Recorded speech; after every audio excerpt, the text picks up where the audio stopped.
વિદ્યાર્થી મિત્રો, હવે આપણે દક્ષિણ ભારતના રાજ્યો વિશે માહિતી મેળવીએ. મિત્રો, નર્મદા નદીની દક્ષિણમાં આવેલા રાજ્યોને દક્ષિણ ભારતના રાજ્યો તરીકે ઓળખવામાં આવે છે. 8મી સદીમાં ઉત્તર ભારતની જેમ દક્ષિણ ભારતમાં પણ અનેક નાના મોટા રાજવંશો સ્વતંત્ર થયા હતા. તેમાં ચાલુક્યો, રાષ્ટ્રકૂટો, પલ્લવ, ચોલ, પાંડ્ય, ચેર જેવા રાજ્યવંશો વિશે આપણે ટૂંકી માહિતી સમજીએ. મિત્રો, ચાલુક્ય વંશનો પ્રથમ રાજા જયસિંહ હતો. પુલકેશી પ્રથમે ઈસવીસન 540માં વાતાપીને રાજધાની બનાવી અલગ સ્વતંત્ર રાજ્ય સ્થાપ્યું હતું. મિત્રો, આ વંશ વાતાપી એટલે કે વર્તમાન સમયમાં બદામી, કર્ણાટક રાજ્યમાં આવેલું બદામી, આ વંશો ચાલુક્ય વંશ તરીકે તેઓ ઓળખાતા હતા. આ વંશમાં કીર્તિવર્મા, પુલકેશી પ્રથમ અને પુલકેશી બીજા જેવો મહાન અને મહત્ત્વના શાસકો થઈ ગયા. વાતાપીના ચાલુક્યોની જ્યારે સત્તા નબળી પડી ત્યારે તેમની જ એક શાખા કૃષ્ણા અને ગોદાવરી નદીના વચ્ચે પ્રદેશોમાં સ્થાપિત થઈ અને તેનો સ્થાપક વિષ્ણુવર્ધન હતો. આ પૂર્વીય ચાલુક્ય શાસકોએ પોતાની રાજધાની વેંગીમાં રાખી હોવાથી તેઓ વેંગીના ચાલુક્યો તરીકે ઓળખાયા. વાતાપી અને વેંગીની જેમ કલ્યાણીમાં પણ ચાલુક્ય વંશની એક શાખા હતી. આ ચાલુક્યો કલ્યાણીના ચાલુક્યો તરીકે ઓળખાયા. દક્ષિણ ભારતમાં જ્યારે ચાલુક્ય વંશની પડતી થઈ ત્યારે રાષ્ટ્રકૂટ વંશનો સત્તાનો ઉદય થયો. મિત્રો, રાષ્ટ્રકૂટ એટલે રાષ્ટ્ર કે પ્રાંતનો વડો અધિકારી. આ વંશમાં સૌથી પ્રથમ રાજા ઇન્દ્રપ્રથમને માનવામાં આવે છે, જેમાં ગોવિંદ ત્રીજો એ રાષ્ટ્રકૂટ વંશનો સૌથી શક્તિશાળી શાસક તરીકે ઓળખવામાં આવે છે. મિત્રો, આ સમયમાં યાદવ વંશના 2 રાજ્યો અસ્તિત્વમાં આવ્યા હતા. એક દેવગિરી અને બીજો દ્વાર સમુદ્ર.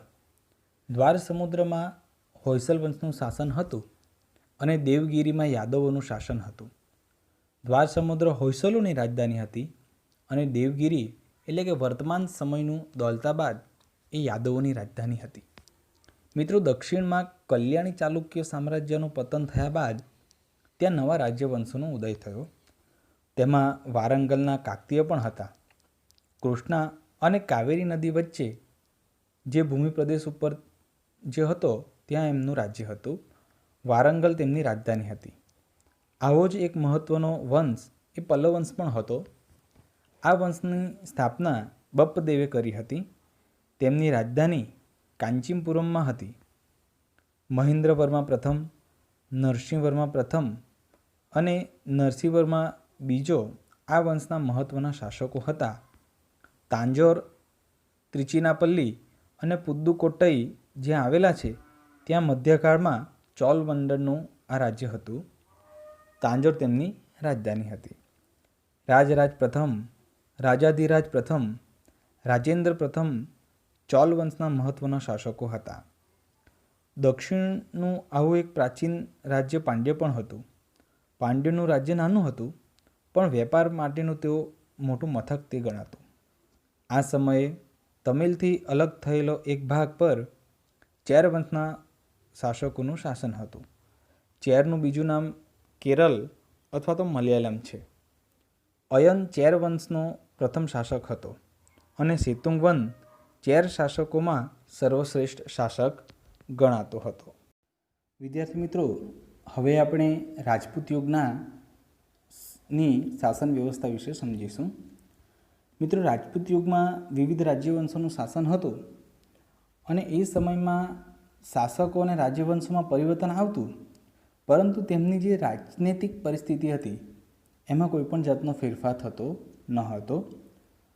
મિત્રો, રાજપૂત યુગમાં રાજાનું પદ વંશ પરંપરાગત ગણાતું હતું. રાજાનો જ્યેષ્ઠ પુત્ર એટલે કે મોટો જ પુત્ર રાજ્ય અધિકારી બને એવું ન હતું. રાજા પોતાના પુત્રોમાંથી ઉત્તરાધિકારી તરીકે કોઈપણ એક પુત્રની પસંદગી કરતો અને તેને યુવરાજ બનાવતો અને આ યુવરાજ પાછળથી રાજા બનતો. કેટલીક વાર લોકો અને રાજદરબારીઓ પણ ચૂંટણી કરીને રાજાની પસંદગી કરતા આવા પણ કેટલાક ઉદાહરણો જોવા મળે છે. જેમ કે કાશ્મીરમાં યશસ્કરની પસંદગી બ્રાહ્મણોની સભાએ કરી હતી. મિત્રો, રાજપૂત યુગ દરમિયાન બે પ્રકારના મંત્રીઓ હતા, એક અમાત્ય અને બીજા સચિવો. અમાત્યનું કાર્ય મંત્રણા અને રાજનીતિ કરવાનું હતું, જ્યારે સચિવોનું કાર્ય લડાઈ તથા સુલેહ કરવાનું હતું. દરેક પ્રકારની નીતિનો અંતિમ નિર્ણય તો રાજા જ કરતો હતો, એટલે કે રાજા જ તે સમયે સર્વોપરી ગણાતો. આ સમયે શાસનના અમલદારોમાં મહાપ્રતિહાર અને દંડનાયક જેવા હોદ્દાઓનો પણ અમલ થતો અને નગરની સભાનો વડો નગરપતિ કહેવાતો. મિત્રો, રાજપૂત યુગમાં ગ્રામીણ સંસ્થાનું પણ વિશેષ મહત્ત્વ હતું અને આ સંસ્થાઓનો એવો વિકાસ થયો કે મુઘલ કાળમાં પણ આ ગ્રામ પંચાયતનું મહત્ત્વ રહ્યું હતું. ઉત્તરની જેમ દક્ષિણ ભારતમાં પણ ગ્રામ પંચાયતને આધીન આખું દક્ષિણ ભારતનું રાજ્ય ચાલતું હતું અને તેનો વડો એટલે કે ગ્રામ પંચાયતનો વડો મુખી કે સરપંચ ગણાતો અને કેટલીક બાબતોમાં ગ્રામસભા ન્યાય આપતી, પરંતુ રાજ્ય શાસનમાં ન્યાયતંત્રનો સર્વોચ્ચ વડો તો રાજા જ ગણાતો હતો. વિદ્યાર્થી મિત્રો, એમ કહેવાય છે કે કોઈપણ રાષ્ટ્ર હોય કે દેશ, તેના વિકાસનો મુખ્ય આધાર તેની વાણિજ્ય વ્યવસ્થા ઉપર રહેલો છે. મિત્રો, રાજપૂત યુગની વાણિજ્ય વ્યવસ્થા પણ ખૂબ સરસ હતી. આજે આપણે એના વિશે માહિતી મેળવીએ. મિત્રો, રાજપૂત યુગમાં વાણિજ્ય વ્યવસ્થા ઉપર દેખરેખ રાખવા માટે એક અલગ વિભાગ હતો અને આ વિભાગ વિદેશ ખાતેના વેપાર ઉપરની જકાત મહેસૂલ કરવાની, વસ્તુઓનું મૂલ્ય ઠારવવાની અને રાજ્યમાં ઉપયોગી થતી વસ્તુઓ મંગાવવાની વગેરે વ્યવસ્થા કરતો. મિત્રો, રાજપૂત યુગ દરમિયાન મુખ્ય કર તરીકે જમીન ઉપજનો 6ઠ્ઠો ભાગ ઉઘરાવવામાં આવતો, એટલે કે ખેડૂતો ખેતીમાંથી જે કંઈ વસ્તુઓ પ્રાપ્ત કરતા કે પકવતા એમાંથી 6ઠ્ઠો ભાગ એ રાજકોષમાં જમા કરાવવાનો હોય છે. આમ આ જે રાજપૂત યુગમાં જમીન પરનો જે કર લેવામાં આવતો તો તે સમયે ભાગના નામે ઓળખાતો.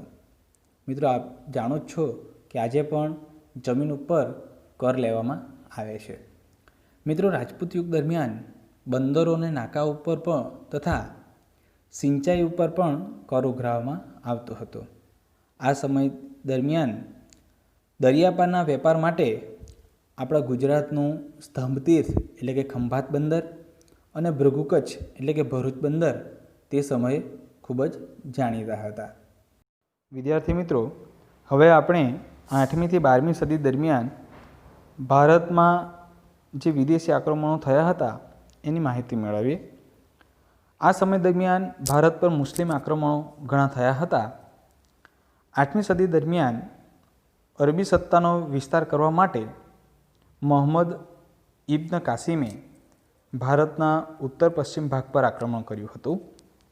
એવી જ રીતે વાયવ્ય ખૂણામાંથી સબુક્તગીનના લશ્કરે પણ આક્રમણ કર્યું હતું.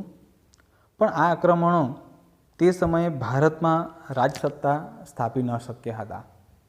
એ પછી ગઝની પ્રાંતના સુલતાન મોહમ્મદ ગઝનીએ ભારત ઉપર લગભગ ઈસવીસન 1000થી ઈસવીસન 1026ના સમયગાળા દરમિયાન આ ભારતની અઢળક સંપત્તિ જોઈને કેટલીક ચઢાઈઓ કરી હતી. મોહમ્મદ ગઝનીની આ ચઢાઈનું મુખ્ય કારણ ફક્ત ને ફક્ત ભારતમાંથી અઢળક ધન સંપત્તિ લૂંટવાનું હતું, ન કે પોતે સત્તા મેળવવાનું. તે ચઢાઈ કરતો અને જ્યારે બીજી વાર પાછો ચઢાઈ કરવા માટે આવતો હતો ત્યારે તે વધુ તાકાતવર થઈને ભારત ઉપર ચડી આવતો અને આ સમયે આપણા ભારતના શાસકો એક ન થઈ શક્યા અને પોતાની શક્તિશાળી સેનાને ન બનાવી શક્યા અને આનું પરિણામ એટલે કે ઈસવીસન 1025માં આ મોહમ્મદ ગઝનીએ આપણા ગુજરાતનું સોમનાથ મંદિર પર ચઢાઈ કરી અને તેની અઢળક સંપત્તિ લૂંટી લઈ ગયો. હવે જ્યારે મોહમ્મદ ગઝનીની ચઢાઈ થઈ અને ત્યારબાદ લગભગ 150 વર્ષ બાદ પુનઃ ભારત ઉપર એ જ દિશામાંથી એટલે કે વાયવ્ય સરહદેથી જ આ રીતે મુસ્લિમ શાસકોના આક્રમણ શરૂ થયા. અગાઉના આક્રમણોની વાત ભારતીય શાસકો ભૂલી ગયા હતા અને મોહમ્મદ ગજનીના અવસાન થયા બાદ ત્યાં પણ તેની સત્તા માટે આ ગજની પ્રાંતમાં લડાઈઓ શરૂ થઈ ગઈ હતી. તો આ સમયની જે સ્થિતિ હતી એ સ્થિતિનો આપણા ભારતીય શાસકોએ લાભ ન લીધો, એટલે કે એમની નબળાઈઓનો લાભ ભારતીય શાસકો લઈ શક્યા ન હતા. અને એનું પરિણામ 12મી સદીના અંતમાં આપણને ખબર જ છે કે શિહાબુદ્દીન ઘોરી એ ભારત ઉપર આક્રમણ કર્યું. આ શિહાબુદ્દીન ઘોરીને ભારત પર આક્રમણ કર્યું ત્યારે કેટલીક વાર હાર સહન કરવી પડી હતી, પરંતુ છેવટે તરાઈના મેદાનમાં તેણે આ બીજી લડાઈમાં ભારતના પૃથ્વીરાજ ચૌહાણને હાર આપી છે અને પોતે દિલ્હીની સત્તા ઉપર આ રીતે સલ્તનત કાળની શરૂઆત કરે છે. આમ ભારત ઉપરથી આ રીતે રાજપૂત શાસકોની સત્તાનો અંત થાય છે અને ત્યારબાદ મુસ્લિમ સત્તાનો એટલે કે સલ્તનત કાળ, મુઘલ કાળ, આ બધી સત્તાઓનો પ્રારંભ થાય છે. જય સ્વામિનારાયણ.